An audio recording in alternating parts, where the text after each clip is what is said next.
शेतकरी कर्जमाफीसाठी बच्चू कडू आक्रमक झालेले आहेत। कडूंनी सरकारला आज दुपारी 12 वाजेपर्यंतचा अल्टिमेटम दिलाय। मागणी मान्य न झाल्यास रेल्वे जाम करण्याचा इशाराही त्यांनी दिलाय। कर्जमाफी घेतल्याशिवाय माघार नाही अशी भूमिका बच्चू कडूंनी घेतली। आता आम्ही 12-1 वाजेपर्यंत वाट पाहतोय सरकारची। सरकारने जर ठरवलंच असं आम्हाला रक्तबांबड करायचं तर ठीक आहे, तुमची इच्छा पूर्ण करू आम्ही। तुम्ही आमच्या छातीवर गोळी माराय तसं आहे, लेखणीनं धोरणानं आम्ही मरतोच आहे, तर आता तुमची गोळी खाऊन मरू।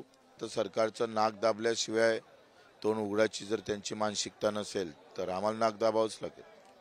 सरकारकडून काही बोलण्यासाठी काही आला आहे का? कोणी आलं नाही सध्या, त्यांना गरज नाही आहे।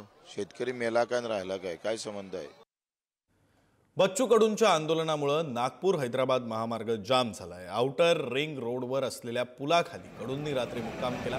आउटर रिंग रोड जाम असल्याने नागपूरच्या चारही दिशेला होणारी वाहतूक प्रभावित झाली। पोलिसांनी अनेक मार्ग वळवलेत, मात्र वाहतूक अद्याप सुरळीत झालेली नाही।